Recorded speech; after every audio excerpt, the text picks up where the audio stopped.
Olá, olá, boa tarde. Boa tarde a todos e todas.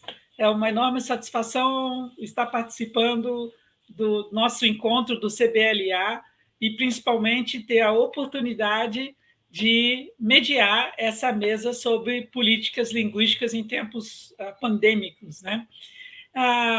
Enfim, eu gostaria de apresentar, então, as colegas que estarão compondo essa mesa redonda, e, para tal, eu gostaria de fazer um resumo até do belo biodata, da bela biodata que todos mandaram, né?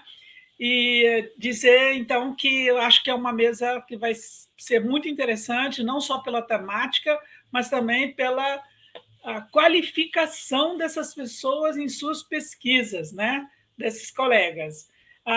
Por exemplo, nós teremos a professora doutora Janaína da Silva Cardoso, da UERJ, do CNPq. A professora Janaína é diretora e professora associada do Instituto de Letras da UERJ, é bolsista de produtividade em pesquisa, CNPq, e pró-cientista da UERJ também. Ela tem tanto graduação quanto mestrado e o doutorado dela em letras na Federal Fluminense, mas também teve oportunidades de estudar e de cursar administração escolar e ter um diploma da Royal Society of Arts pela Universidade de Cambridge. Muito bacana. Seus interesses em pesquisa são em uso de tecnologia para o ensino e aprendizagem de idiomas, processo de compreensão oral, estratégias de aprendizagem, plurilinguismo e gestão educacional. Ela é coordenadora do projeto de extensão CEALD, Colaboração, Estratégias de Aprendizagem e Letramento Digital, o desafio da equidade na formação de professores de línguas, e é participante do GT da Ampol, Formação de Educadores na Linguística Aplicada.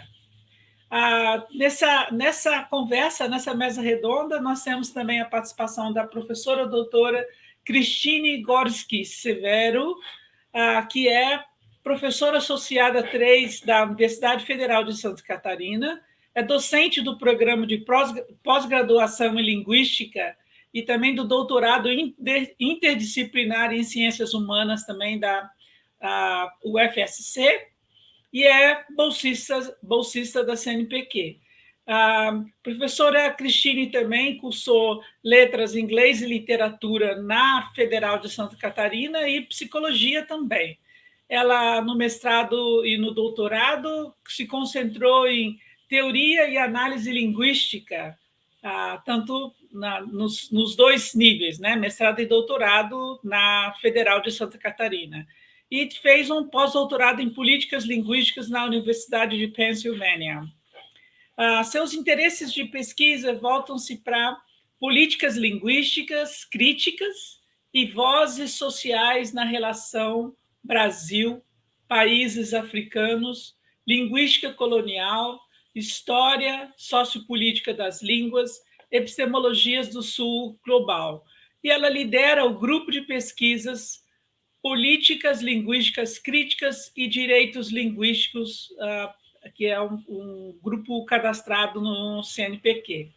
Bem, eu estou apresentando as duas colegas e vou deixá-las em seguida para fazer as suas apresentações, mas antes disso, gostaria também de justificar o professor doutor Gilvan Miller de Oliveira, da Federal de Santa Catarina, teve um imprevisto e não poderá participar dessa mesa redonda, infelizmente.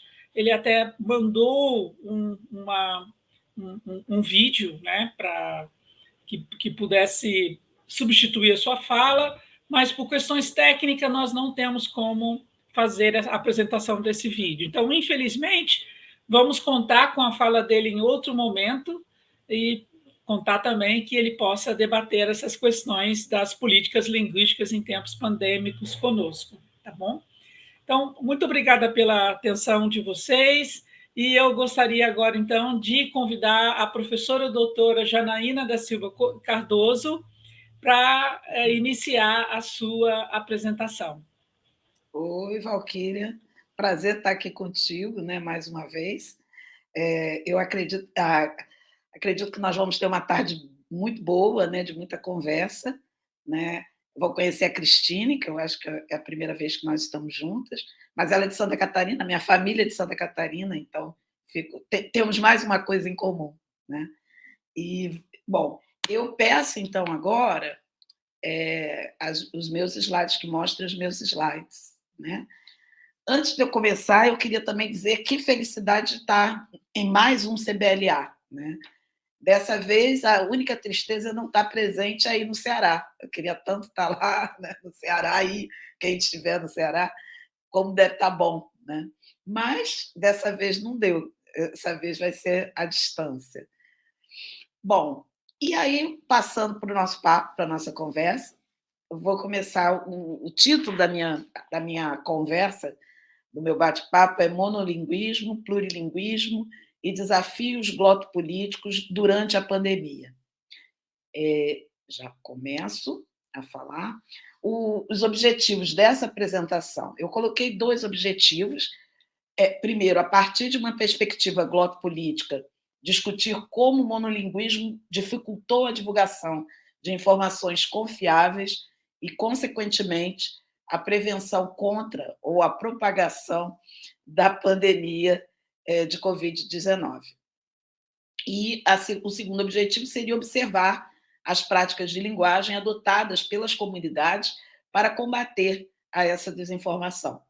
Então, muitas vezes, propagada pelos próprios órgãos oficiais. Então, o que a gente viu na pandemia é o monolinguismo, de certa forma, até matando, né? Porque as pessoas, como não tinham em sua língua materna as instruções, então, muitas vezes, morreram por falta de instruções, e porque não tinha a tradução. E a segunda parte, esse segundo objetivo, está relacionado a como que as comunidades fizeram para sobreviver, né? O oposto da desinformação. Então, a perspectiva que eu trago é de glotopolítica, né? É uma abordagem social, é uma visão da linguagem dentro da parte, é uma das partes da linguística aplicada, e é uma visão de relação entre política e linguagem. E essa glotopolítica a gente pode ver tanto como a pesquisa em si, como um tipo de pesquisa, como uma visão, uma abordagem, né? Como também as próprias práticas, as práticas de linguagem ou até as práticas políticas, que estão embrenhadas, que estão relacionadas à linguagem. Então, entendidas aqui como práticas sociais que se dão em contextos complexos, em que pode estar implicadas o que consideramos ser uma ou várias línguas, e que mantém uma estreita relação com representações sociais e ideologias linguísticas. Então, a nossa. Aí, citando, né, Faraco, a linguagem não como um sistema autônomo, a gente pensa linguagem, a gente pensa língua e linguagem, não como um sistema autônomo, só sistêmico, mas sim como uma realidade situada nas relações sociais. E existem uns desafios, Lagares apresenta alguns desafios glotopolíticos, né? E esses desafios, alguns deles, nós vivenciamos durante a pandemia. Então, alguns deles que a gente pode pensar é o poder e a autoridade linguística, como que a relação entre poder e autoridade linguística, as formas de luta contra a dominação linguística, a quebra das fronteiras conceptuais entre linguístico e social, quer dizer, os dois caminham juntos, e. Gente, eu não estou vendo a próxima, peraí, volta aqui. E também ligações com as mudanças, né? Qualquer mudança política ou social. E aí, eu queria falar um pouquinho com vocês sobre o que nós vivenciamos durante a pandemia. Eu tenho um interesse muito grande por tecnologia. E antes da pandemia, eu falava muito de cybercultura, falando tempo todo sobre a importância da tecnologia nas nossas vidas e como que a tecnologia muda as nossas vidas. Só que chega a pandemia e a questão da exclusão digital ficou muito clara, né? E principalmente relacionado à educação. A gente sabia que já havia exclusão digital, só que a exclusão ela ficou escancarou, eu vou ter que usar o termo, né? Ficou escancarada durante a pandemia. E ela fortalece, essa exclusão digital fortaleceu as desigualdades sociais. Aí essas fotos são alguns alunos querendo estudar, estudantes, né, pessoas tentando estudar. Alguns não tinham a tecnologia, não tinham nem um celular. Outros tinham celular, mas não tinham acesso. Né? Essa primeira foto é um menino que mora numa região agrícola, e ele, o único local lá na fazenda dos pais dele onde pegava a internet era no meio da pastagem, né? No meio da plantação. Então, os pais montaram essa barraca no meio lá da plantação para ele poder estudar. Já a segunda foto é de um menino sem a tecnologia, ele só tinha em papel. E isso aconteceu muito em diversas áreas. Aqui no Rio de Janeiro, teve muitos casos assim, de pessoas que não tinham acesso à tecnologia e que aí ficava. A única forma, né, de chegar até a educação era por forma tecnológica, e essas pessoas foram excluídas. Então, o que se tentou foi imprimir apostilas, imprimir atividades para que eles pudessem seguir. E aí vai, né? Então, mesmo quando você tenha o smartphone, tem a internet, ainda tem as dificuldades. Em casa, por exemplo, às vezes só tinha um computador para toda a família, ou ter que ler, por exemplo, quem estuda letras, ter que ler livros no celular, que foi difícil. Então, quem tinha tecnologia, quem tinha uma situação mais confortável, ou que tivesse poder aquisitivo, que pudesse comprar um computador, ele conseguiu estudar. Os outros já sentiram mais dificuldade. Né? Então, o distanciamento físico não deixou dúvida de que nem todos vivem na cybercultura.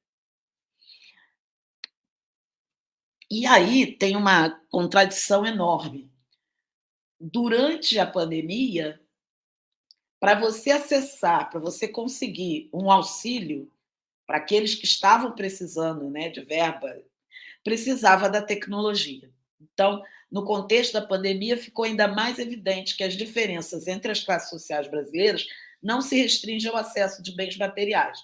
Então, alguns até tinham o celular, mas não tinham a internet, né? Ou não tinham o acesso à caixa, ou dava problema. Então, como que para você receber um auxílio, te cobram uma tecnologia que depende, né? Você depende da parte social, financeira para tê-la. E aí, mas não era só isso, quer dizer, além da parte dos bens materiais, nós vimos que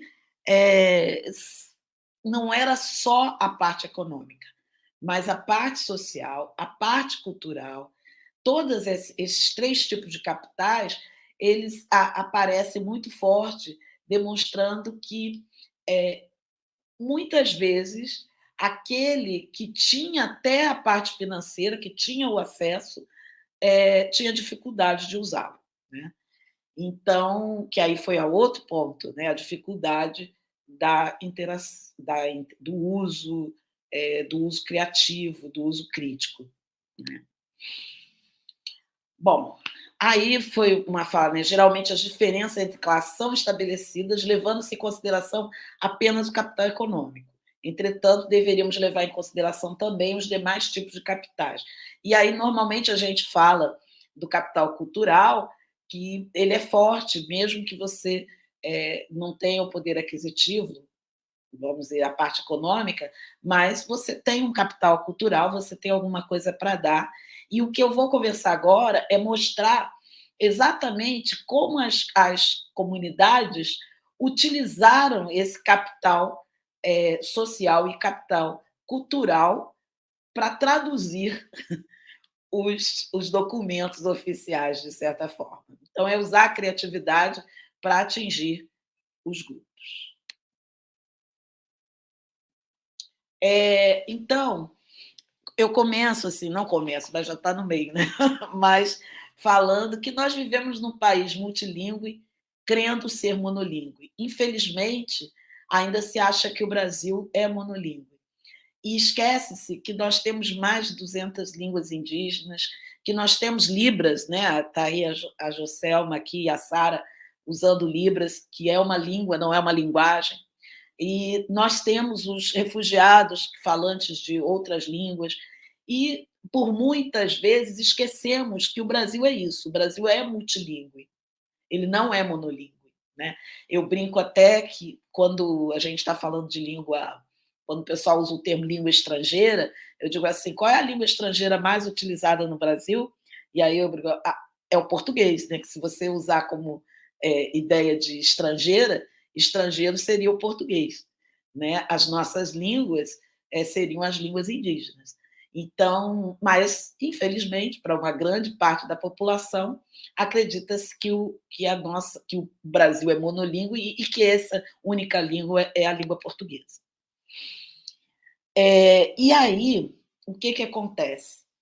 Essa língua, no caso do Brasil, né, que é a língua do colonizador, ela passa a ser a língua oficial, ela é considerada a língua oficial, ela é a língua do trabalho, ela é a língua do ensino. Né? Então, ela ganha essa valorização, enquanto isso não é só aqui, mas eu estou falando do Brasil, nesses países que têm um passado colonial, cria-se geralmente essa língua do colonizador como uma língua a língua oficial, entre aspas, a língua para o trabalho, a língua para o ensino. E aí, o que acontece com as demais línguas presentes no território? Essas línguas, muitas vezes, são chamadas línguas tradicionais. Né? E elas passam a ter. Eles dizem o seguinte: tem que ter um respeito. Mas, de novo, esse respeito também eu uso. Né?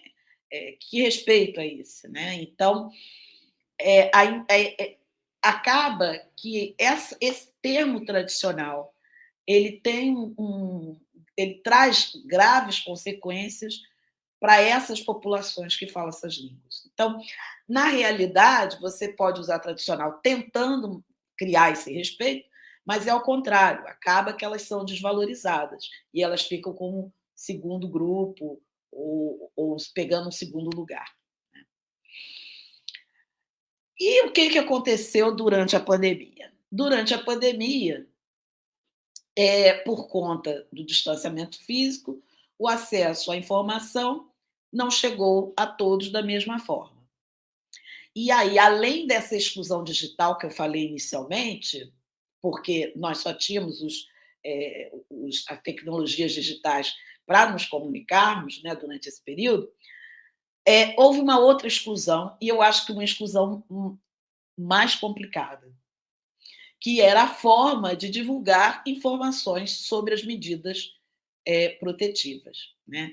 E aí, dessa linguagem, muitas vezes dependia as vidas das pessoas. E foi nessa ausência, né, a Sara entrou agora, nessa ausência, muitas vezes a comunidade tomava para si a difusão de informação. E aí uma pergunta que eu faço, mas como chegava essa informação?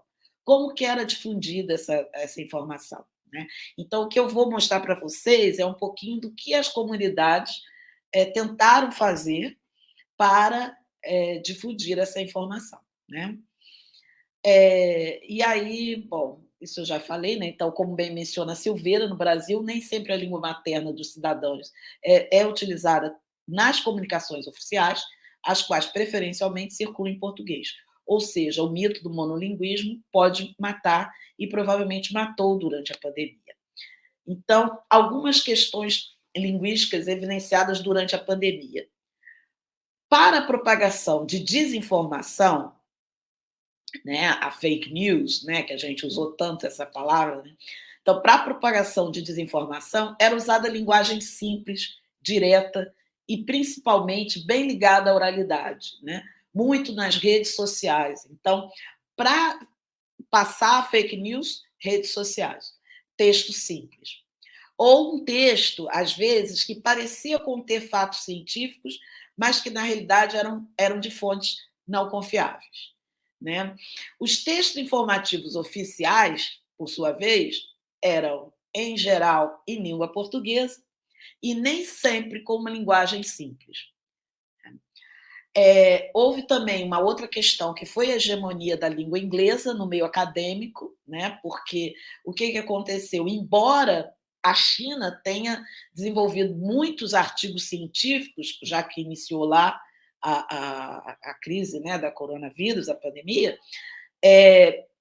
eles acabavam não sendo considerados, porque para a divulgação geralmente era usada a língua inglesa. Então, isso. E na própria China, teve um outro problema também, que a China não é monolíngue também. Então, a China também enfrentou uma outra situação, porque, em geral, os textos eram escritos em mandarim. Né? Então, dentro da própria China, nós tivemos um problema, e para o mundo, em geral, a questão do monolinguismo também foi complicada. E como a gente precisava fazer o distanciamento nessa questão da contaminação, você cria um preconceito, quer dizer, você quer se afastar do outro. Então, você cria um preconceito aos que usam, aos que são diferentes. E logo, esse preconceito, ele não é só visual, mas é também da língua. Então, se você fala uma língua diferente da local, significa que você pode estar trazendo a doença para esse local. Então, se afaste, fique fora. Né? Uma das questões que a gente viu demais foi a absurda proliferação de desinformação por alguns grupos. Né? Infelizmente, esses aí são alguns cartazes que foram colados em postes, que passam a mensagem que não vacinem seus filhos. E aí tem uma linguagem que parece científica, que não é científica, né? Não é, às vezes pode ser um resultado de uma pesquisa assim, científica, mas a forma como ela está sendo utilizada de forma errada, né? Ou de fonte não confiável, como a gente sabe que nós tivemos até aquela questão daquele remédio, que os remédios, né, não serviam, mas aí, de repente, você tem um grupo de cientistas dizendo, essa aqui, né, a ivermectina, né, que começaram a dizer que este remédio servia. E pior, alguns médicos dizendo isso. Quer dizer, um grupo de médicos dizendo que esse remédio poderia salvar. E, na realidade, era falso, era desinformação. Né? E aí, o que acontece? Para propagar desinformação, era pelas redes sociais, era aquela linguagem simples. Agora, quando a gente tinha que batalhar contra a desinformação, era o quê? Eram jornais, era na televisão, horário de repórter, que tem uma linguagem mais sofisticada. Né? Então, a oralidade ela foi muito usada, né, para a desinformação, e era difícil combater essa desinformação, já que a gente trazia a imprensa e a TV na parte de reportagem, ela traz uma linguagem que não é tão fácil, não é tão acessível. E aí, uma das questões que a gente fala é muito do monolinguismo, né, ao contrário, vou falar ao contrário, o plurilinguismo na própria língua portuguesa. Ou seja, a língua portuguesa, ela, falada no Brasil, ela também tem vários nuances, vários níveis. Então, na realidade, a gente tem muitas sublínguas, vamos dizer assim, né? Muitos falares dessa língua portuguesa. E aí, nem sempre a gente consegue se comunicar da mesma forma com grupos diferentes, de grupos sociais diferentes ou grupos culturais diferentes. Né? Aqui foi mais um exemplo da informação falsa, mas que vinha, se vocês percebem o formato, ele parece oficial, eles botavam imagens ou logotipo de governo, logotipo de universidade, para passar informação falsa. Aí foi de Pernambuco. Bom, essa aí é a parte ruim. Apresentei primeiro a parte ruim, para apresentar agora a parte boa. Né? O que acontece? As próprias comunidades elas buscam, então, práticas de linguagens para combater a desinformação. E aí, o que elas procuram? Elas procuram a mesma linguagem, a linguagem do povo, aquela linguagem, aquele português que a gente estava falando abaixo, mais informal, mais que as pessoas entendam. Né? Então, a própria comunidade ela se organiza e tenta buscar a forma de passar essa informação. Então, por exemplo, cartazes na rua, esse cartaz tem até uma parte cômica. Obrigada, Valquíria. Essa parte tem até uma parte cômica que diz descobriram a planta que vai acabar com o coronavírus. Planta a bunda no sofá e fica em casa. Então, tem essa questão cômica ajuda também no processo.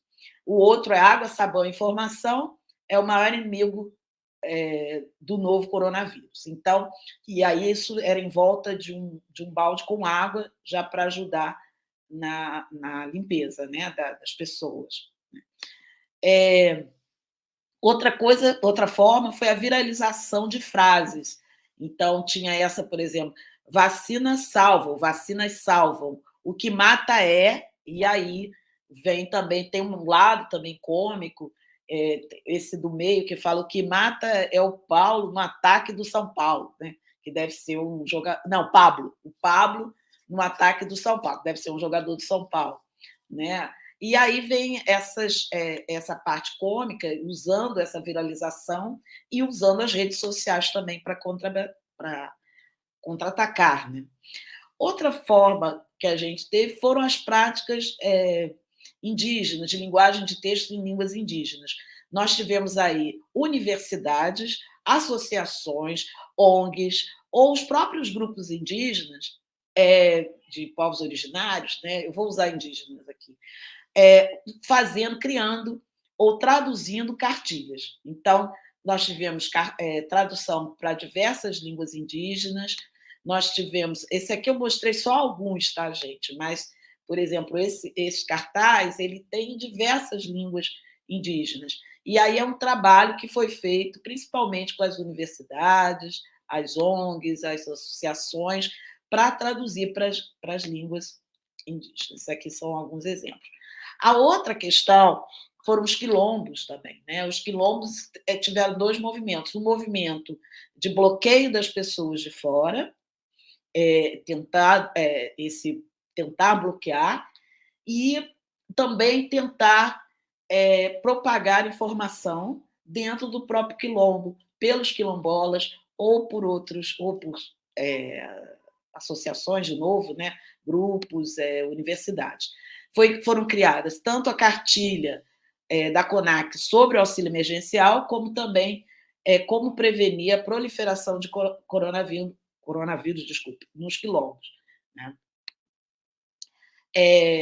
O inglês, eu vou falar bem rapidinho, eu não sei se vocês vão, quer dizer, se vocês vão ver, mas o que aconteceu? A questão de usar o inglês e de fortalecer o inglês começa um debate sobre o plurilinguismo, né? Muito forte. Essa foto menor, eu não sei se vocês vão conseguir ver, mas é de uma aldeia, né? Uma comunidade indígena, e eles põem Stop Covid. Né? Eles querem bloquear as pessoas de entrarem na comunidade. E eles usam o inglês. Né? Então, esse folheto também é um folheto do governo de São Paulo, também em inglês. Por quê? Tinha aquela coisa, eu tenho que chegar ao estrangeiro, eu tenho que chegar ao outro, e aí eu vou usar inglês. Só que nem sempre a gente pensa, não se levava em consideração que, às vezes, o outro não fala inglês. Né? Isso é uma outra questão. Mas começa uma discussão muito grande sobre essa questão de só inglês também como a outra língua. Né? E também uma questão de translinguagem, que a gente não vai ter tempo para conversar hoje, mas a translinguagem foi importante. Então, há algumas partes em inglês, outras em português, outras em uma língua indígena, e tentar trabalhar com as linguagens indo e vindo quando dava. Né? Então, podemos dizer que, de um certo modo, a linguagem da Covid-19 trouxe para a cena conflitos e sensos mostrando enfrentamento de lógicas monolíngues, política e ideologicamente impostas pelo senso comum e também pelo mundo científico. Então, ficou claro que não dá, que nós não estamos num país monolíngue, nós não estamos numa situação monolíngue e que nós precisamos pensar plurilíngue. Né?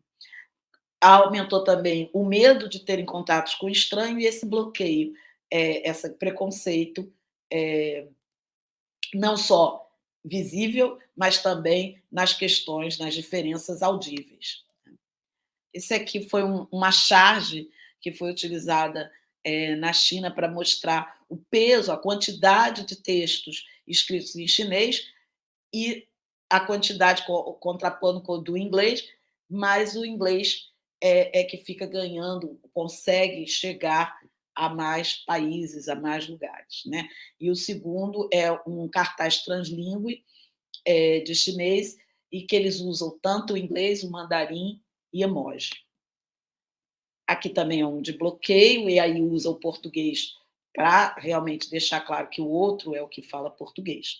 E aí, fechando aqui a minha apresentação, eu queria falar que dessas práticas de linguagem oficiais, que a gente falou que lá no início, né, que era em português e que a desinformação era simples, quando você queria combater a desinformação era mais formal, a hegemonia do inglês e todas essas questões que a gente apresentou lá no início, o que veio o contraponto da comunidade, né, da linguagem comunitária, foi para combate à desinformação, elas prepararam comunicações com linguagem mais simples, mais locais, divulgadas por cartazes de rua, pôsteres impostos e rádios comunitários.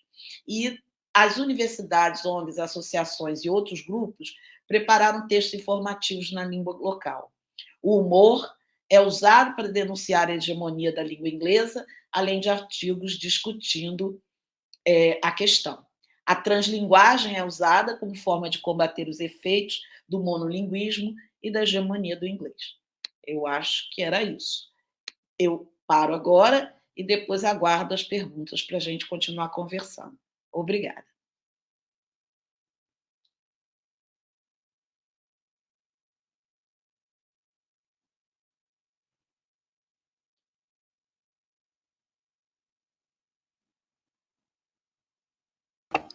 Valquíria, a gente não está te ouvindo. Desculpa, tinha esquecido de ligar o microfone. Ei, Valquíria.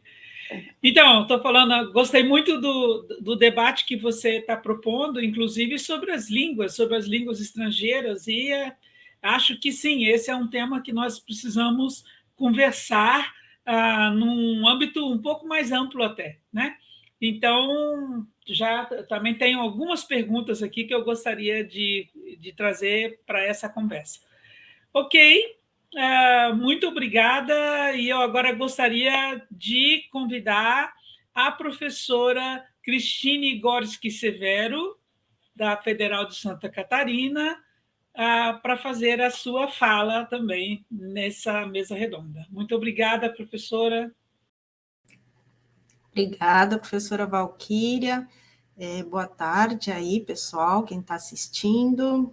Cumprimento também a professora Janaína, que eu conheço aqui à distância. Ela disse que tem parentes em Santa Catarina, e eu cresci no Rio, então a gente vai encontrando aí nossas afinidades, professora. Então, uma alegria estar aqui com você nessa mesa, né? É uma pena que o professor Gilvan, meu colega aqui da UFSC, né, tenha tido imprevisto, mas, enfim, seguimos a nossa conversa. Agradeço também, né, a organização do Congresso pelo convite, especialmente a professora Branca, e aproveito também para agradecer a presença das intérpretes aqui. Vou pedir para projetar meus slides. Bom, a minha fala vai um pouco na direção também, né, dialoga aí com o que a professora Janaína apresentou, então pode ser que eu vou evitar algumas repetições, para a gente ganhar tempo também, para poder conversar aí um pouquinho, né? Bom, a minha fala se inspira num texto que eu escrevi em parceria com uma colega, Ezra Inhapoca, que é uma parceira de trabalho, ela é pesquisadora na Universidade Eduardo Mondlane, em Moçambique, e, enfim, eu vou falar um pouquinho sobre nessa parceria no decorrer da apresentação, e a gente escreveu esse texto, Políticas Linguísticas e a Ética do Cuidado, justamente a partir dessa experiência, né, da pandemia e dos vários encontros que a gente teve aí, virtuais, com uma série de colegas, né, no Brasil e nos contextos africanos. Bom, eu vou tentar falar mais devagar para que a Sara possa aqui me acompanhar também na interpretação. Sara, qualquer coisa, tá? Me dá um sinalzinho aqui. Então, a minha fala também dialoga com um grupo, né, nosso grupo de pesquisa, Políticas Linguísticas Críticas e Direitos Linguísticos, está sediado aqui na Universidade Federal de Santa Catarina. Enfim, então minha fala ressoa aí várias falas, né, de uma série de colegas e parcerias com quem, enfim, eu tenho trabalhado aí nos últimos anos. Bom, eu queria contextualizar, né, toda essa reflexão que a gente teve aí a partir da pandemia, na pandemia, com a pandemia, né, enfim, eu e a Ezra, a gente criou esse projeto Rodas de Conversas na Quarentena, que ocorreu no decorrer do ano de 2020, um pouquinho de 2021. Né? Ao todo, foram 12 rodas de conversas, que envolveram aí colegas brasileiros, moçambicanos, e também de outros países africanos, né? No decorrer de todas essas rodas, a gente ia ouvindo muitos relatos, muitas experiências, muitos depoimentos, enfim, notícias, né, nem sempre agradáveis, mas também muita luta, muita resistência, muita criatividade. O Mia Couto, ele tem um videozinho, não sei se vocês acompanharam, que ele grava um videozinho agora, né, para a campanha do Lula, mencionando, né, o sucesso que Moçambique teve no tratamento, né, da pandemia, em contraste, né, com, enfim, a política pública do Brasil, né, e a falha dessa política. E aí a gente ia, né, no decorrer desses encontros, trazendo esses relatos, né, enfim, dos colegas moçambicanos, africanos, né, em geral. E aí, depois de tanto tempo de conversa e tantas rodas, a gente sentiu... Opa! Será que caiu aqui, gente?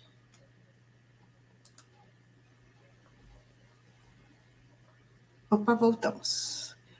Não sei se foi para mim, se foi para todo mundo. Então, a gente sentiu a necessidade também, eu e Ezra e a professora Silvana, que trabalha com políticas de tradução e políticas linguísticas aqui na UFSC.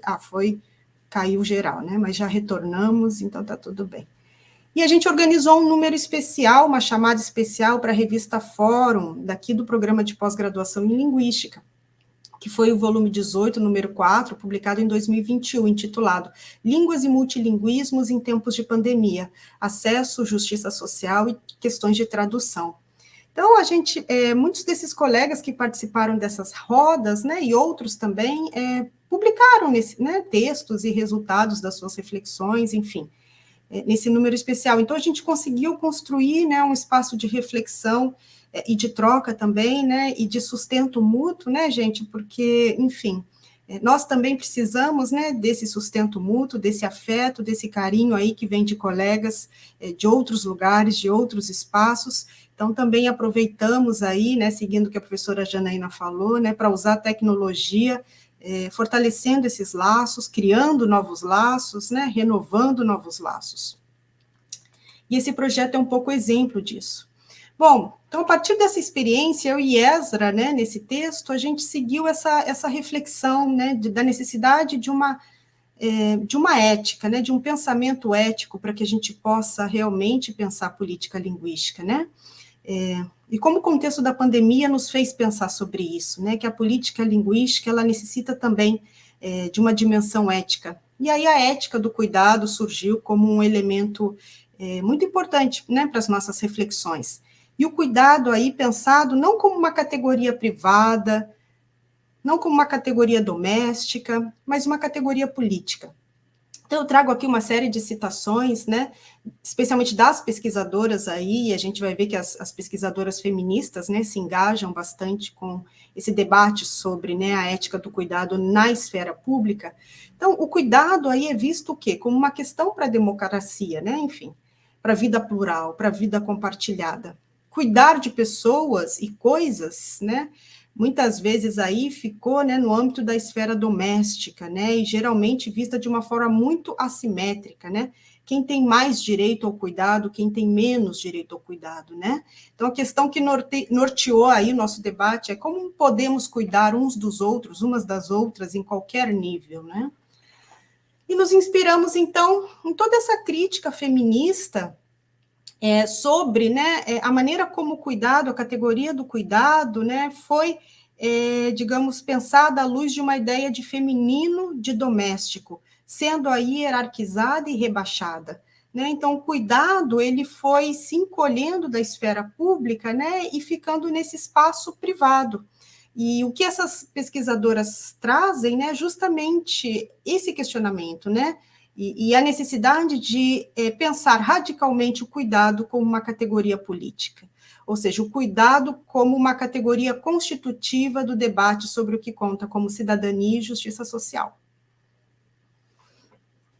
E aí as nossas reflexões foram nessa direção, né, de pensar o que seria essa ética do cuidado, né, nas políticas linguísticas, na nossa reflexão teórica, mas também analítica das políticas linguísticas.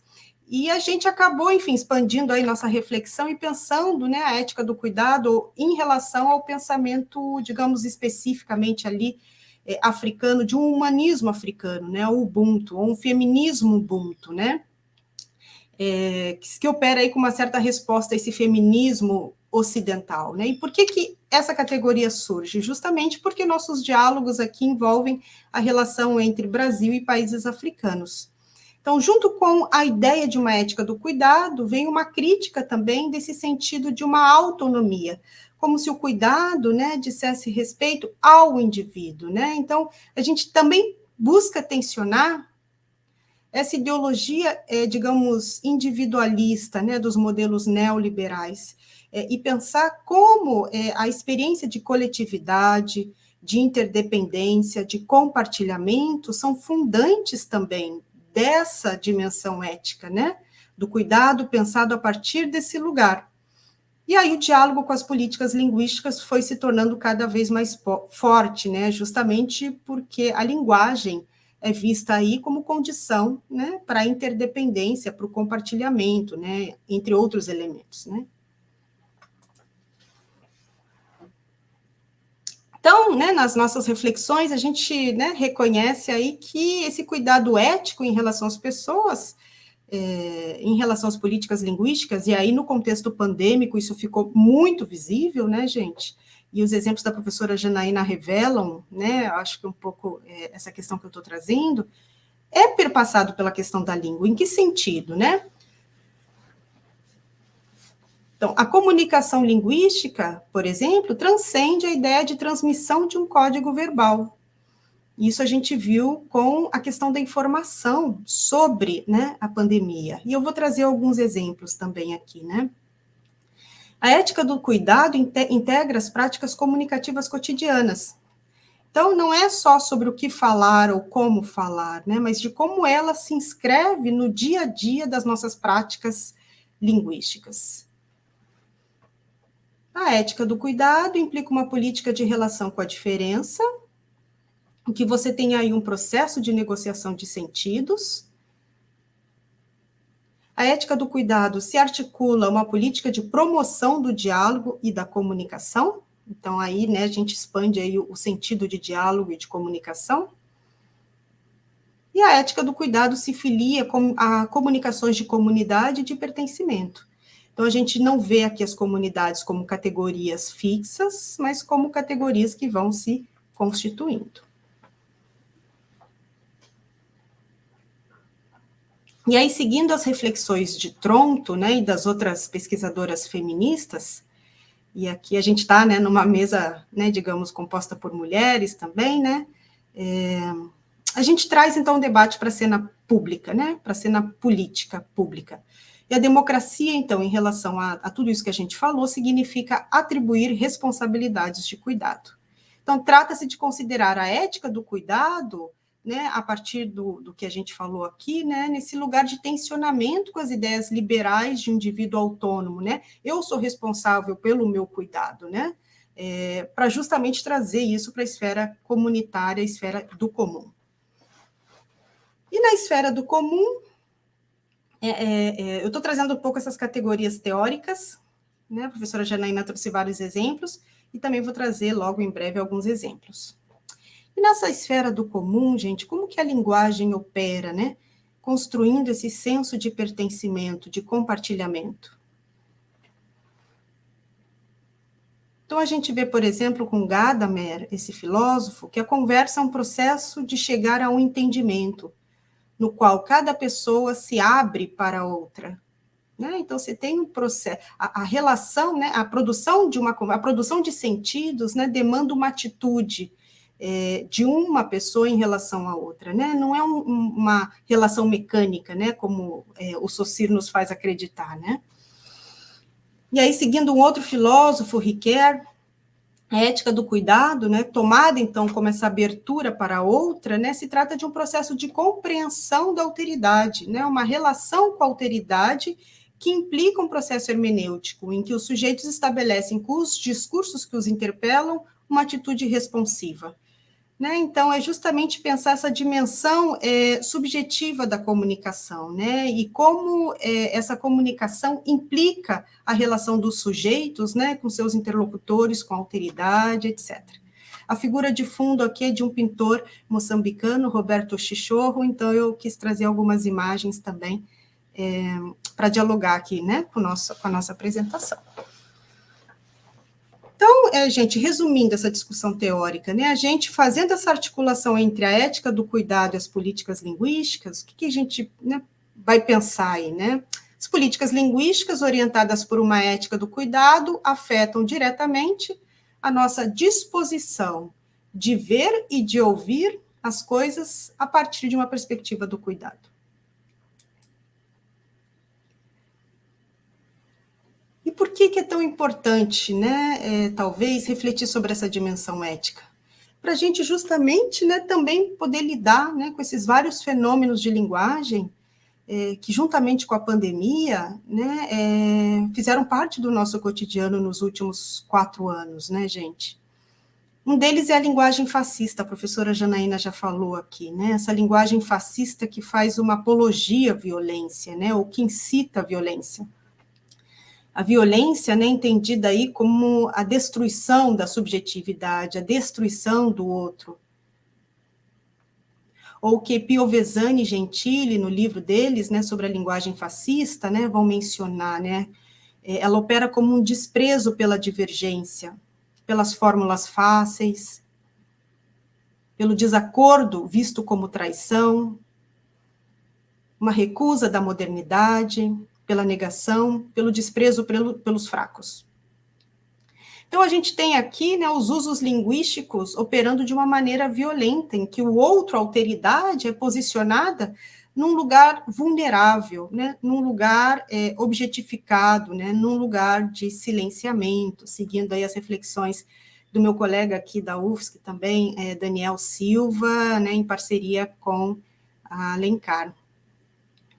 Então, nesse contexto, a gente pode pensar que a liberdade de expressão, como muitos, né, dessa direita conservadora extremista, né, defendia, né, vale tudo, defendia a liberdade de expressão, né, enfim, a despeito do outro, é justamente o contrário, né, a liberdade de expressão, ela tem o seu limite na violação da dignidade humana.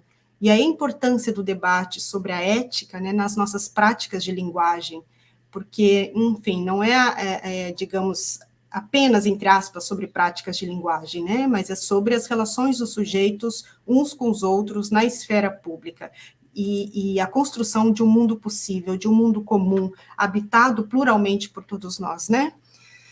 Então,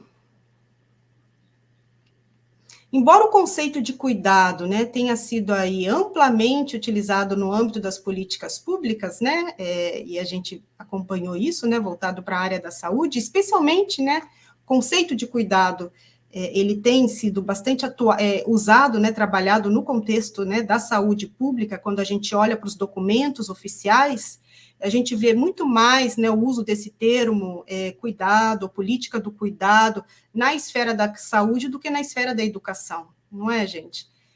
Mas a gente busca justamente expandir, né, essa ética do cuidado para outras esferas, né, para além da saúde, mas também para a área da educação, para a área da segurança pública e para a área, enfim, claro, efetivamente aí da dimensão jurídica também, né? E aí a gente traz alguns exemplos aqui de Moçambique, das comunidades indígenas, teve ali um lapso de digitação e do contexto escolar, né?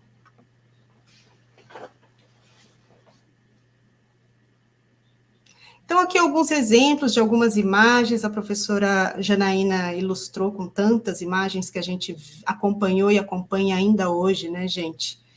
Fake news, discurso de ódio, tudo isso que, de certa forma, se relaciona com essa linguagem fascista, né, com essa linguagem violenta que opera pela destituição do outro, pela destituição da voz do outro, né, pela negação. E a negação que opera, seja pela fake news, né, que você tem aí uma explosão de produção de informações falsas, como pela junk news, né, que é por essa tentativa de distorcer os fatos, as evidências, né. Então, no negacionismo, o que a gente tem ali? Um sistema de crenças que nega o conhecimento objetivo, a crítica pertinente, as evidências empíricas, o argumento lógico, as premissas de um debate público racional, e tem uma rede organizada e sistemática de desinformação. Então, juntamente com as dores da pandemia, com as angústias da pandemia, com as assimetrias, as relações de poder, né, o descaso, a vulnerabilidade de uma série de sujeitos, né, que foram expostos seus corpos, né, à pandemia, a gente também teve que lidar paralelamente, né, com esse boom de fake news, negacionismos e junk news. E aí a gente pode pensar, mas será que o que houve? Onde foi que, né, o que as pessoas não entenderam, né? Se a gente pensa assim, esses negacionistas, especialmente a extrema-direita, a gente pensa assim, mas o que não foi compreendido? O que eles não entenderam, né? Os fatos são tão evidentes, as evidências são tão óbvias. Como negar essa evidência? Como negar esse fato? E aí tem um autor, o Bruno Latour, que vai dizer que o que há aí é uma certa dissociação, né, cognitiva, digamos assim, né, em que as evidências e os fatos, eles entram em choque com certos valores ou crenças subjetivas. E você começa a construir o quê? Uma narrativa alternativa para explicar a realidade. Um mundo alternativo, um mundo paralelo, né? E foi isso que aconteceu, né? E continua acontecendo, e o mecanismo utilizado, né, por essa extrema-direita, que a Letícia Cesarino, vai chamar de populismo digital, né, que se refere justamente tanto a esse aparato digital, como esse mecanismo de construção de um mundo outro, de um mundo paralelo, baseado em notícias falsas ou distorcidas, em material ofensivo e calunioso, em teorias da conspiração, em que você tem aí uma estratégia discursiva operada pelo binarismo, a construção, né, do outro como inimigo, e essa hierarquização, essa destituição da dignidade desse outro, né? E esse mecanismo operando continuamente, né, e numa ampla quantidade, né, de produção e variedade de produção de informações diárias, né, e sendo enviado sistematicamente para certos grupos selecionados, né, que são selecionados por esse jogo de algorítmicos, em que você vê que o comportamento digital é capturado, né, por essa rede que constrói essas bolhas. Então, se constrói ali um mundo, né, que vai se retroalimentando dessa forma. O que a Cesarino vai abordar, né, justamente a criação dessa bolha digital completamente separada da esfera pública, do mundo público convencional, né, do mundo comum, desse mundo, do nosso mundo, né, que é o único mundo que existe, né. E aí, paralelamente a isso, você tem ali a produção de emoções continuamente, né, a partir do que a professora Janaína falou, né, com muita propriedade, de conteúdos e uma linguagem muito simplista, de fórmulas prontas, dessa linguagem código, né, a linguagem levada, digamos assim, a esse seu nível mais rudimentar, a linguagem código. Tem essa expressão que fala, né, dog whistle, né, o apito do cachorro, não sei se vocês já ouviram essa expressão que está sendo usada recentemente, para definir o uso de certos elementos semióticos que ativam comportamentos, né, e comportamentos extremados aí, digamos, dentro desse universo de uma extrema-direita, né? Então, não foi à toa, lá nas eleições de 2018, olha lá, cerca de 60% dos eleitores do Bolsonaro se informavam pelo WhatsApp. E para uma parcela do eleitorado brasileiro, a internet é o WhatsApp. Né? Informações do Instituto Datafolha, 2018. Quase 100% dos eleitores de Bolsonaro foram expostos a uma ou mais mensagens com conteúdo falso durante a eleição. Quase 90% acreditaram que eram verdadeiros. Então, o que está acontecendo? Né? Que mundo paralelo é esse? Que mecanismo é esse, né? Que a Cesarino explora, né, com tanta propriedade, enfim. E a gente traz aqui para o nosso debate das políticas linguísticas. É uma questão de política linguística e é uma questão que envolve também uma dimensão ética. Então, o que a gente vê, né, na construção dessa bolha, desse mundo paralelo, é o que o Bruno Latour vai dizer, vai chamar de uma certa negação do mundo. Então, não necessariamente há um problema cognitivo, né? Todos nós aqui, todas nós, acho que temos membros da família, membros próximos, né? Nos grupos de WhatsApp da família, que você vê como pode essa pessoa votar nesse indivíduo. Como pode essa pessoa, com esse esclarecimento, com essa formação, votar nesse sujeito? Apoiar, né, esse grupo de fake news, de notícias, né? Aceitar esse tipo de funcionamento discursivo, né? Se a gente pensa nesse funcionamento de discursivo das fake news e junk news, né? Enfim. E o Latour vai dizer, vou citar o Latour, a questão não é saber como corrigir as falhas do pensamento, ele vai dizer, a questão não é cognitiva, não é que eles não tenham condições de compreender os fatos, as evidências, mas sim como partilhar a mesma cultura, enfrentar os mesmos desafios e vislumbrar um panorama que possamos explorar conjuntamente. O problema é justamente da negação desse mundo, de não querer mais viver esse mundo, de não querer mais, digamos, jogar, né, esse jogo, compartilhar essas regras do jogo, de construir um outro mundo paralelo, um mundo de fantasia, um mundo que não é esse mundo, um mundo, né, inventado, um mundo onde não há aquecimento global, um mundo onde não há pandemia, um mundo onde não há dor, onde não há sofrimento, onde eu não tenho, né, que, digamos assim, olhar para essa alteridade, me relacionar com a alteridade, com a diferença, e me transformar, e mudar, né? Um mundo em que eu não tenha que assumir a responsabilidade individual ou coletiva. Então, o que a gente vê é uma negação desse mundo, ou seja, é a negação da política, né? Da dimensão política. E isso ficou tão evidente nos debates, né?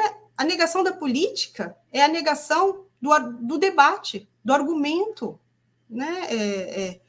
De pensar, de falar sobre o mundo, de falar sobre projetos coletivos, de falar sobre a possibilidade de construir coisas em comum, né? Enfim. Desculpa, gente, a gente fica tocado, né, com tudo isso que a gente vê, né?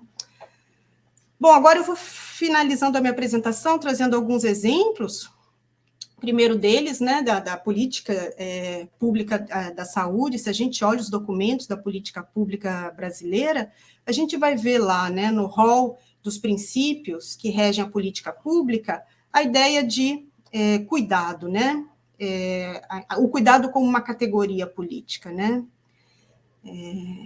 e aí o cuidado visto não nessa dimensão instrumental, é isso que a gente está tentando, né, trazer aqui, né, não visto numa dimensão instrumental, técnica, doméstica, né, mas como uma categoria política que produz efeitos, né, sobre as subjetividades.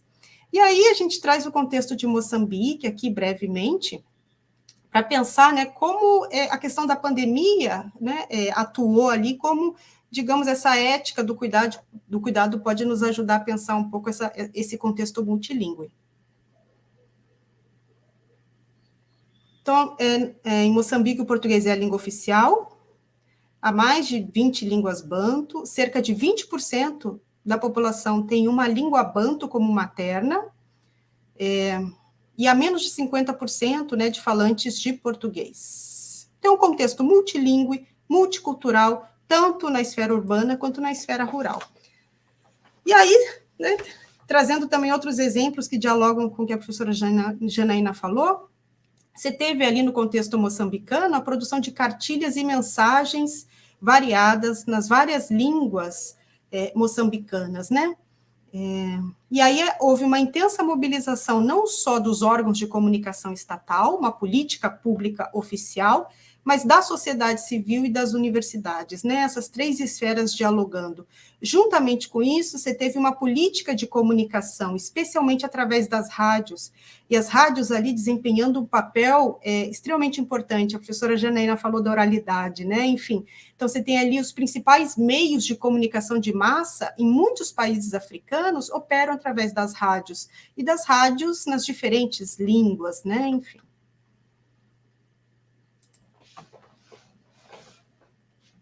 Sobre a mobilização da sociedade civil, né, um exemplo, a Associação Cultural Horizonte Azul, né, uma organização não governamental, utilizando e produzindo materiais também nas línguas locais, né, em parceria também com as universidades.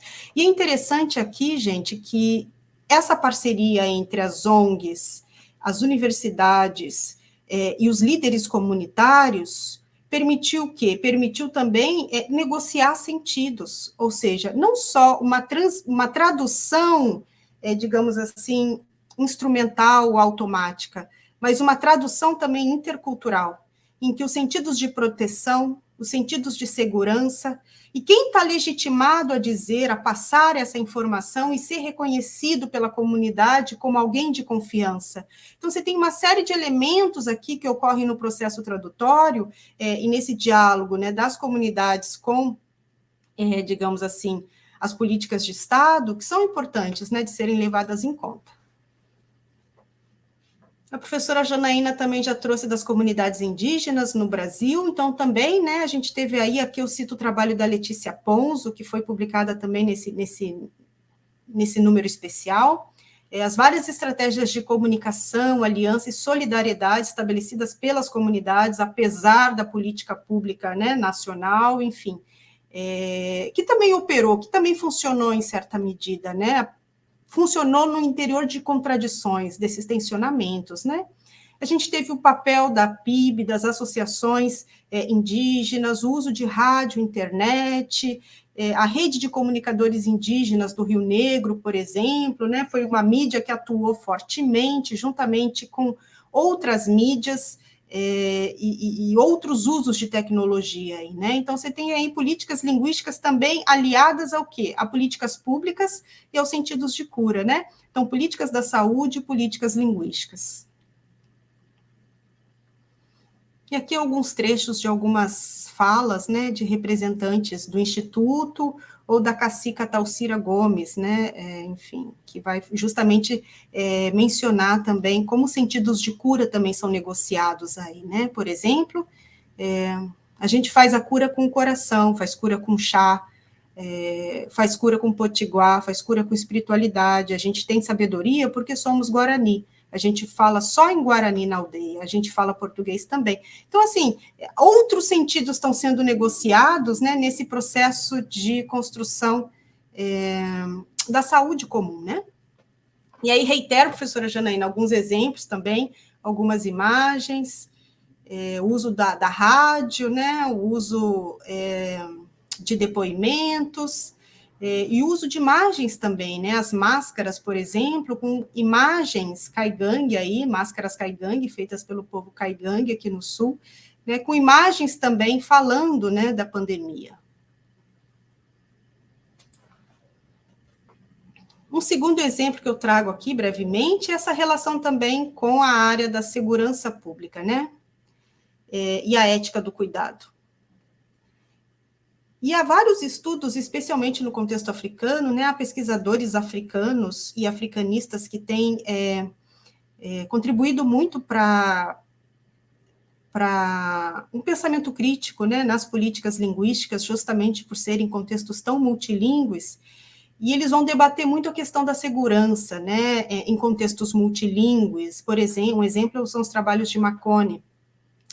E a importância, né, da fala da comunidade, de compreender essa linguagem da comunidade. Né? O Marconi vai dizer assim, entendemos que quanto mais realista for a comunicação entre a polícia e o público, maior será a probabilidade de haver múltiplas interpretações do contexto. Então, até o próprio sentido de segurança, né? E esse diálogo, né, com as línguas das comunidades, com os diferentes, né, grupos linguísticos, né, e comunidades linguísticas. E o Marconi também vai defender, né, a importância desse processo formativo na área da segurança, né, que seja afetada por uma formação multilingüe. E ele, inclusive, vai dizer, mas essa formação multilingüe não quer dizer que anteriormente, né, é preciso que isso ocorra nos cursos formativos, né, porque a prática ela é multilingüe, né, são agentes da segurança, e a gente pode pensar no Brasil também, né, agentes da segurança pública que estão dia a dia convivendo com comunidades. Então, no dia a dia convivendo com comunidades, estão expostos a universos, né, plurais linguisticamente, né, e o quanto esses universos plurais, linguisticamente falando, afetam, né, esses agentes da segurança, né, o quanto você tem ali um processo também de expansão do sentido de segurança. E aqui eu trago, né, todo esse trabalho do contexto, né, do complexo da Maré, e a gente acompanhou recentemente toda essa polêmica, né, envolvendo, polêmica por parte de alguns, né, gente, envolvendo esse boné, né, que o Lula estava usando numa campanha, enfim, e aí você tem justamente, né, as próprias comunidades criando, né, notícias, criando informações, criando uma rede de diálogos para autocuidado, para autoproteção, isso que a gente já viu, né, anteriormente, né, você tem ali a própria comunidade criando redes de conexão e de diálogo, né. Eu vou fechar aqui, minha fala já está acabando, perdão, professora Valquíria, eu me passei aqui. Na esfera escolar também, e aí a gente fecha aqui na esfera escolar, né, trazendo a colaboração também como um processo, uma categoria político-linguística, né, a colaboração como um processo de avaliação e reorganização das ideias, das práticas, da linguagem. Então, a colaboração vista aí como uma prática de linguagem de co-construção, através de conversas, questionamento de sentidos, pedido de esclarecimentos, relato e descrições de caso, ou seja, um processo coletivo de produção e negociação, em que você tem ali o reconhecimento da contradição e do conflito como constitutivos desse processo colaborativo. Então, eu trago isso também como uma categoria político-linguística e como lugar também para a gente pensar a ética do cuidado. Para fechar esses dois exemplos recentes, vocês devem ter acompanhado, 2 escolas foram indicadas para receberem prêmios internacionais de melhores escolas, né? Uma delas tinha a ver com a gestão democrática e o papel dos estudantes, das crianças, nessa gestão democrática, né, participando do debate. E a segunda tinha a ver com a alfabetização das mães das crianças, né? Então, é um exemplo para a gente justamente fechar aqui, fechando, né? Todos esses exemplos buscam mostrar um pouco isso, né? Assumir que uma política linguística que seja embalada pela ética do cuidado pode criar aí, deve criar, né, espaços de escuta, de diálogo, de co-construção de sentidos, a partir do reconhecimento de redes de apoio, de formas variadas de comunicação e de tradução. Então, obrigada, pessoal, perdão por ultrapassar o tempo aqui. Imagina, Cristine, muito obrigada pela sua fala, uma fala que dialoga muito também com a professora Janaína, com as questões que são colocadas, e,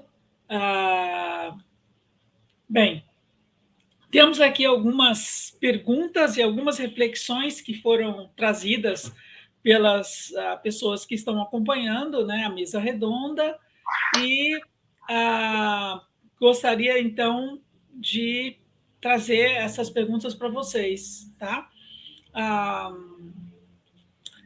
Então, já existe uma pergunta aqui para a professora Janaína, e que é da Bianca Alencar Velasco, que pergunta: você acha que o fortalecimento de ideologias multilingües no Brasil depende mais de práticas comunitárias ou de práticas oficiais? Obrigada pela pergunta, né, Bianca? Antes de mais nada, queria dizer, Cristine, que apresentação ótima, fiquei assim, adorei. Mas olha só, eu acredito que a visão monolíngue ela foi criada pelas práticas oficiais. Então, a gente precisa, sim, dessas práticas oficiais, iniciar pelas práticas oficiais, sim, da valorização dessas todas as outras línguas que coexistem aqui no Brasil. E aí é interessante a gente pensar que no passado vivia isso, né? Quando assim lá no passado, lá no início do Brasil, né, da Constituição do Brasil, se falava várias línguas na rua. Nós tínhamos as línguas africanas, as indígenas. A língua que nós falávamos não era esse português como a gente imagina aí, né? Tentando imitar um português de Portugal, não era isso. Então, o que acontece? Isso acontecia, só que nós tivemos algumas reformas oficiais, né, do Pombal, depois no Estado Novo, que obrigam, de certa forma, a uma obrigatoriedade de ver o Brasil como monolíngue. Então, eu acho que para a gente mudar, precisa, sim, de uma prática oficial. É claro que a prática comunitária ela está ali, ela está sobrevivendo, ela está tentando, né, mostrar isso, mas eu acho que tem que ser, sim, tem que oficializar, assim como se oficializou Libras, assim como se oficializou, né, tem no papel, mas não basta. Eu acho que tem que ter o princípio oficial, mas também um trabalho maior de educação e de valorização, que eu acho que não é no papel só, mas na valorização no dia a dia. E aí eu acho que, claro, as práticas comunitárias são de extrema importância, mas eu acho que a desvalorização ela foi uma desvalorização oficial. Não sei se a Cristine concorda. Sim. Então, Cristine pode comentar isso, aproveitando, vou emendar um comentário que foi dirigido a ela, que é interessante o que você traz, e os exemplos também trazem uma reflexão sobre memes em relação com a multimodalidade, né? Então, como é que você comentaria isso, juntamente com a observação que a Janaína já trouxe também, sobre quando a gente fala de políticas linguísticas, quando fala, né, de práticas sociais, línguas como práticas sociais, e a questão dessas multimodalidades e os memes.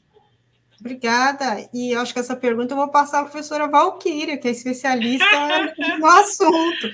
Adorei a pergunta também, mas é sua. Mas eu quero ouvi-la também, acho que a gente também quer ouvi-la. Mas eu queria falar sobre a anterior, eu completamente concordo com a professora Janaína.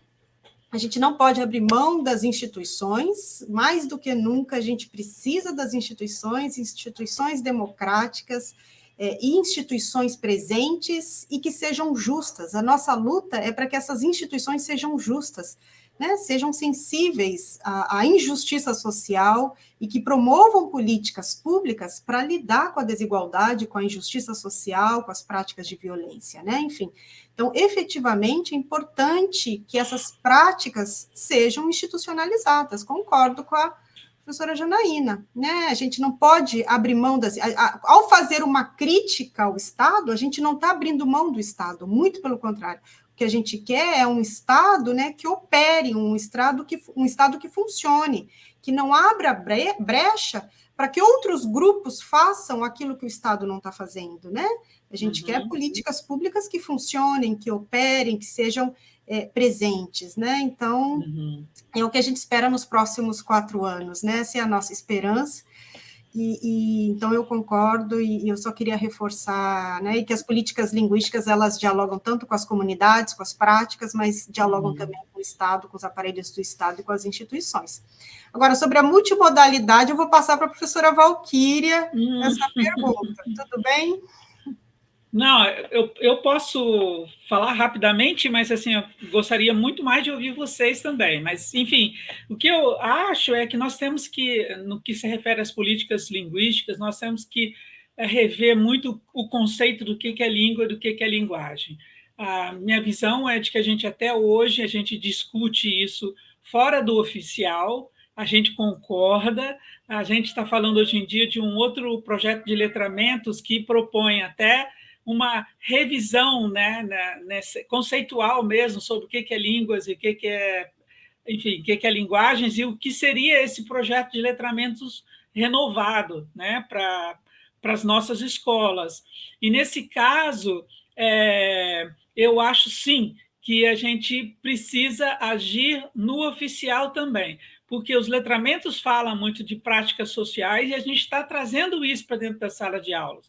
Mas são iniciativas, sim, de professores que aderem a esses movimentos, que estão lendo e estão, né, discutindo isso e que concordam com essas ideias, mas a gente esbarra muito no oficial que não traduz essa mesma prática que a gente gostaria de alterar, de modificar, não é? Então, eu acho assim, a linguagem da multimodalidade tem que estar super dentro da escola.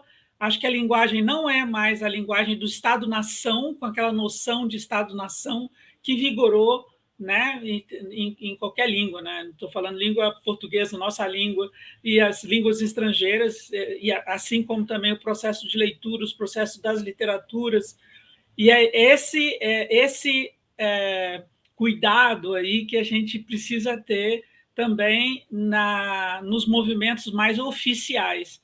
Nós precisamos coletivamente conversar sobre isso e tentar mudar a visão de língua e linguagem que é praticada dentro das escolas e, inclusive, modificar essa visão monolíngue e monocultural da nossa sociedade. Né?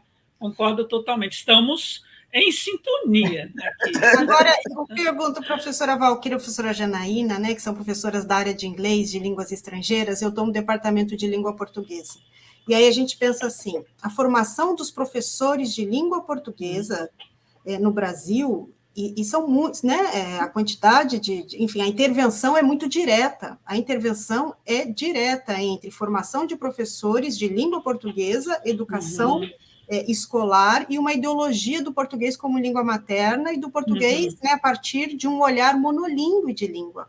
Sim. Então, eu acho né, eu acho que eu gostaria de ouvir, né, a fala de vocês, a experiência da professora Janaína também como liderança, né, durante muitos anos, né, nas associações, como lidar, né, com esse contrassenso, porque você tem ali, né, dentro da sala de aula de língua portuguesa, uma ideologia monolíngue reinante.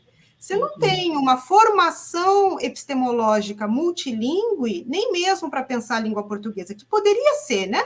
Uma epistemologia multilíngue, multimodal de ensino da língua portuguesa. Multimodal, sim, né? Mas multilíngue. E aí os nossos departamentos ficam muito longe, né? Língua materna, língua estrangeira, a gente ainda usa essas categorias, metodologias de ensino de língua materna, metodologias de ensino de língua estrangeira. Então, como institucionalmente a gente reforça, né, essa representação e essa ideologia, né? Enfim. Cristina, eu acho que um dos pontos é até a conversa com a linguística, né? Eu vejo eu nem sei se posso falar isso aqui, mas vou falar. Às vezes, vou dizer discussão, um debate, uma problematização entre linguística e língua portuguesa, né? Em língua inglesa, na realidade, a linguística e a língua é a mesma coisa, né? Você não teria essa divisão. E eu acho que essa questão da língua portuguesa precisa perceber que, na escola, a língua portuguesa é uma língua estrangeira, se fosse, ou uma língua adicional, né? Que a gente prefere o termo língua adicional. A língua portuguesa é uma língua adicional. Então, eu acho que, para as camadas, assim, para os jovens, para o pessoal mais jovem, essa língua ela é muito distante. Então, eu acho que teria-se a ganhar se começasse uma discussão entendendo que ela não é a nossa língua, a nossa, que eu digo, né? do dia a dia. Então, eu acho que a gente tem que repensar essa questão da língua portuguesa como língua nacional, como língua de trabalho, como língua de estudo. Então, aí vai entrar... E aí a multimodalidade, embora você diga, não, mas a multimodalidade está presente. Não sei. Eu vejo, às vezes, até as crianças reclamando que dizem que nos vestibulares, nessas coisas, aparece muito charge e não sei o quê, que eles não entendem. Às vezes, eles não entendem. Calvin, por exemplo, é o queridinho das provas, eles não entendem o Calvin. Né? Mas a multimodalidade está presente na sociedade, na linguagem social. Ela não é trazida para dentro da instituição, né? Muitas vezes. Tem que trazer aquilo que eles vivem. Aquele meme, que aí quando pergunta lá, o meme que ele vive, né? Porque a gente traz ainda como literatura. Muito do que a escola apresenta é da literatura. É uma literatura.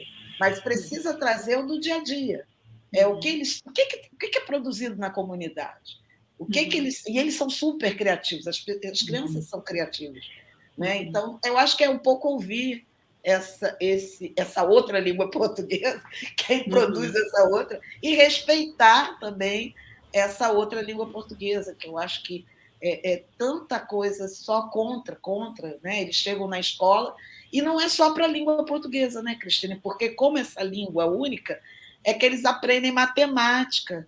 Eles não entendem nada da matemática, porque está falando uma língua estrangeira. Aí vai para história, geografia. Eu tenho uma aluna que ela fez um trabalho sobre feminismo. Você estava falando de feminismo. Ela fez um trabalho em inglês, ela é professora de inglês, sobre feminismo. Só que ela começa em português, perguntando o que é feminismo. Feminismo é. E aí eles falavam coisa de matar mulher. Coisa de... Então, eles confundiam feminismo com feminicídio. Aí você imagina eles assistindo uma televisão e falando fulano é feminista. O que vem na cabeça deles? Né? É uma coisa ruim, é quem ataca. Então, assim, eu acho que a gente está precisando saber o que está acontecendo, qual é a língua que eles estão falando e tentar se aproximar. Concordo, Janaína. Não, concordo muito com isso.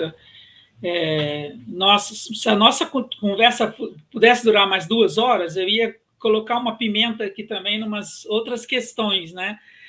Sobre políticas linguísticas, que eu tenho discutido isso também na USP, e junto com o grupo que está nessa fase agora de discussão, e eu falo que tem que começar, tem que ser desde o início, mudar um pouco esse conceito do que é línguas estrangeiras, o que são línguas, inclusive, né?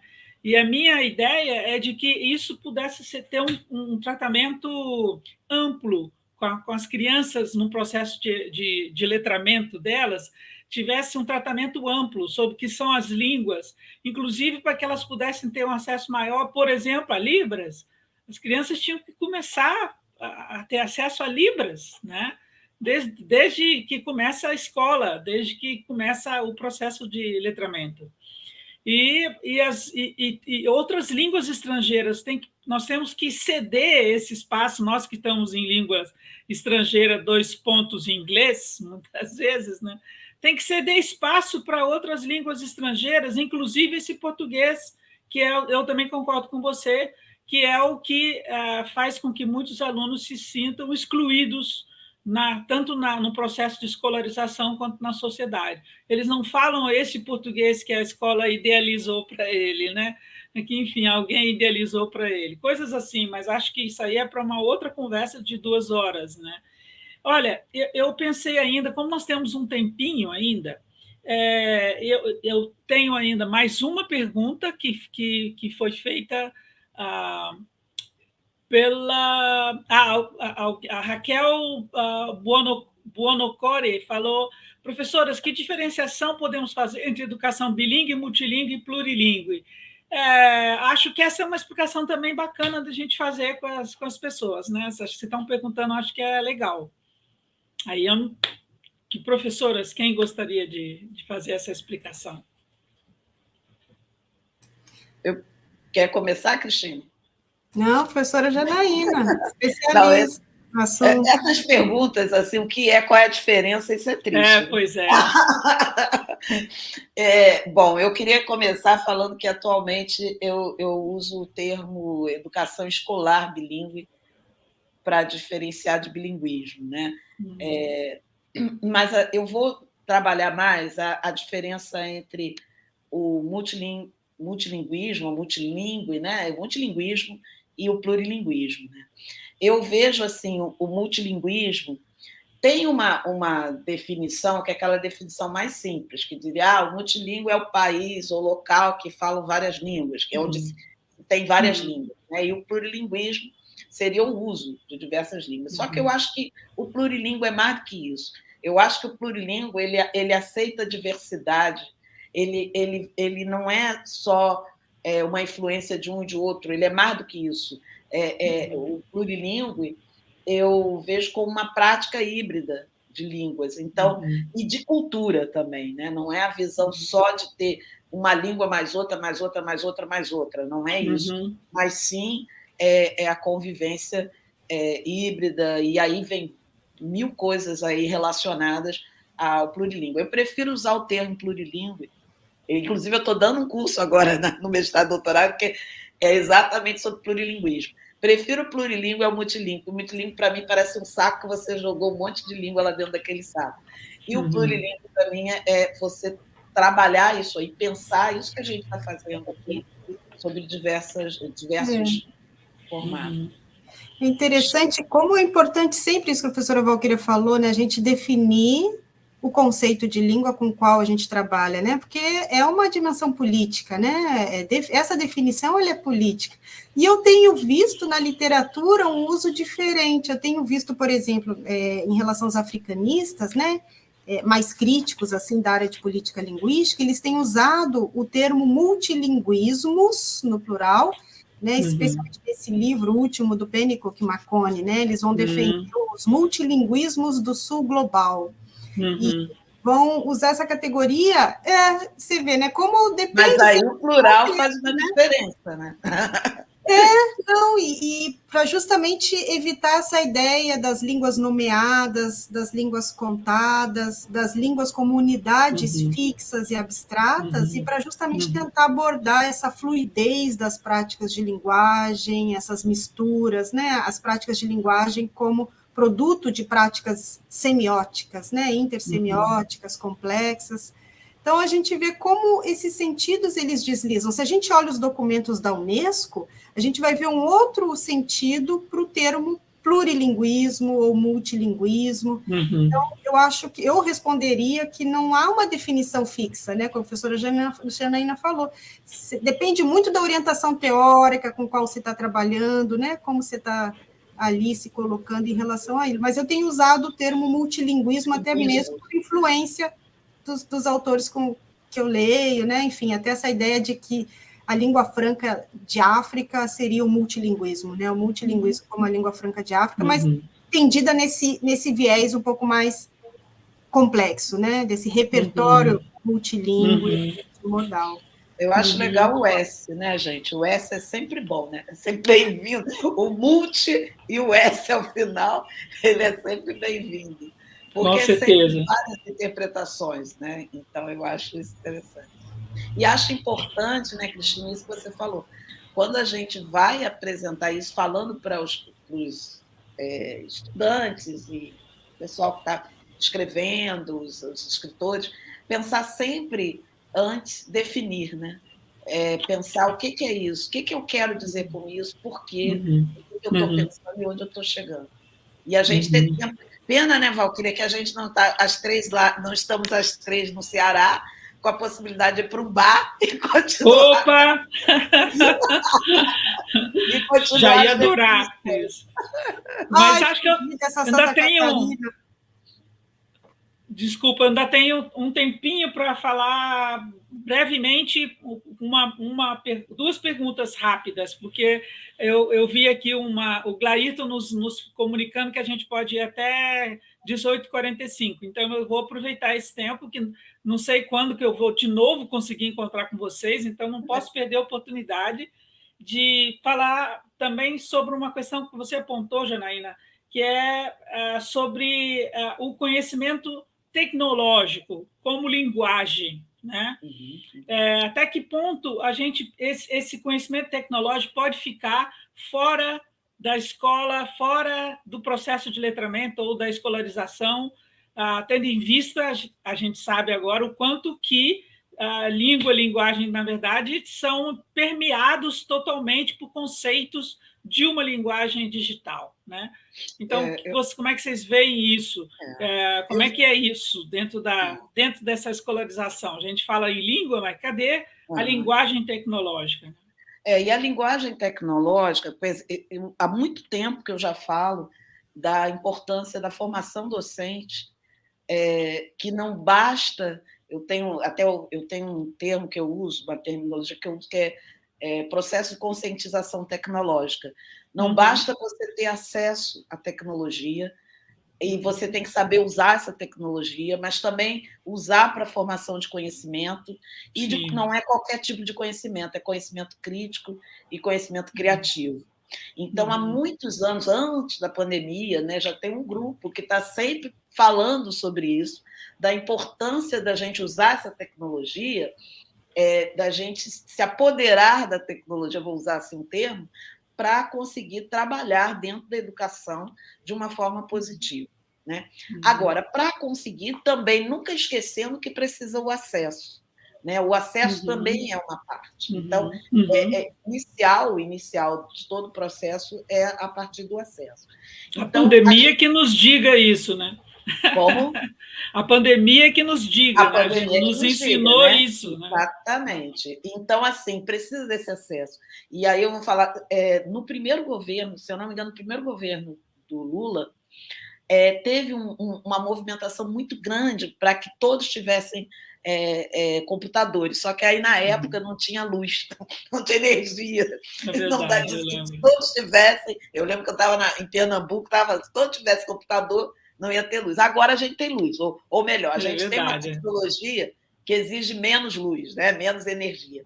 Então, assim, eu espero que agora, né, eu tenho esperança que agora a gente consiga, de novo, poder pensar nesse movimento, que é importantíssimo. A pandemia só mostrou que nós estávamos excluídos, né? Mas nós precisamos trabalhar isso numa visão. Não adianta achar que porque a criança tem acesso à tecnologia, que ela sabe usar aquilo para a construção de conhecimento. E essa coisa do fake news e da junk news, né? Eu gostei do junk news. E aí, junk news, do fake news, isso é a escola, que a gente precisa na escola trabalhar essa visão de que, olha, isso aqui é fake, né? Então, essa coisa de perceber que isso já se está falando há muito tempo, a Unesco já fala há muito tempo, que se precisava preparar esses alunos para fazer essa filtragem, busca de informação, mas também perceber que essa informação às vezes é desinformação. Então, Sim, eu acho que a tecnologia não é só boa, né? Ela tem também. exatamente, exatamente. Então, eu acho que assim, se eu já ia falar o ex-presidente, mas se o ex-presidente usou tanto o WhatsApp, mas a gente tem professores usando o WhatsApp também para ensinar. Então, a gente É não tem verdade. que deixar uma coisa. Eu chegava nas escolas e dizia assim: não, mas aqui é proibido usar celular. Aí o celular saiu de bandido para mocinho na É, pandemia. Né? é. Então, o que a gente precisa é usar bem. Eu acho que a gente não pode jogar fora a tecnologia, né? Tá Mas usar certo. bem. Desculpa, vai lá. Não, Eu imagina, gosto de eu falar só. muito. Não, e eu também adoro gente que fala muito. Precisamos desses espaços, né, Janaína? Mas uma observação também para a Cristine. Na medida que você falou do cuidar, né, gostei muito. Né? Já via isso na fala do Lula, mas enfim.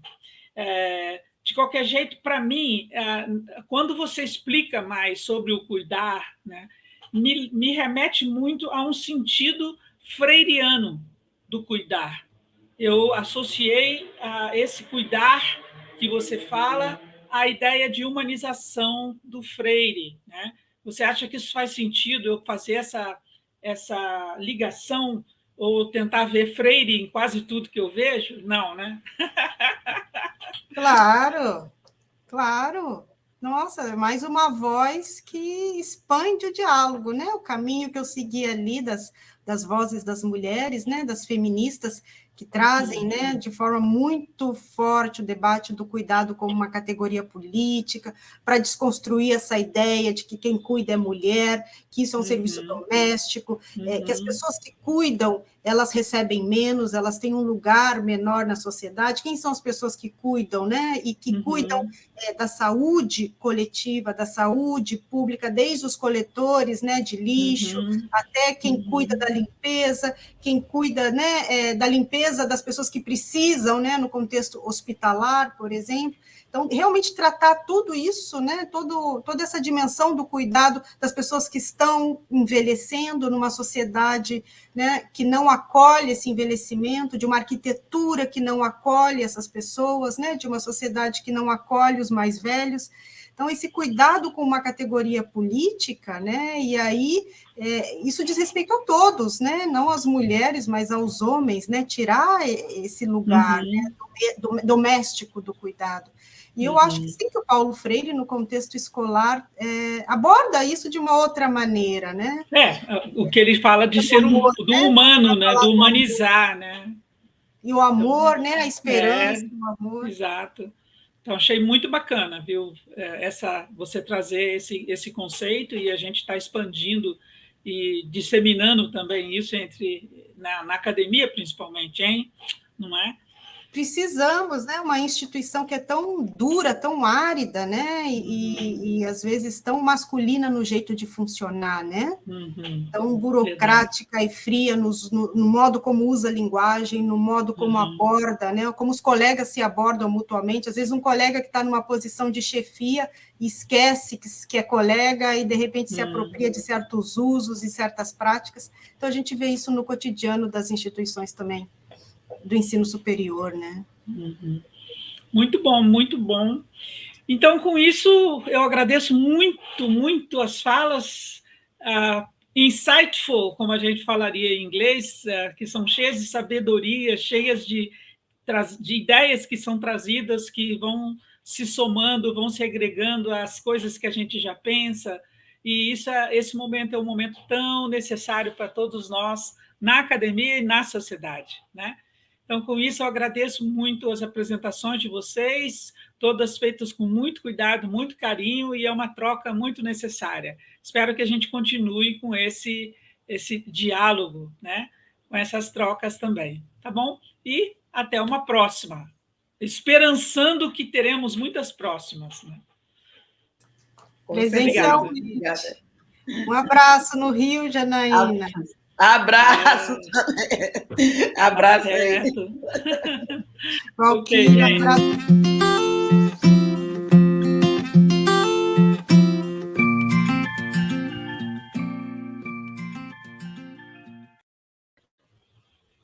Nossa, agora deixa eu fechar aqui.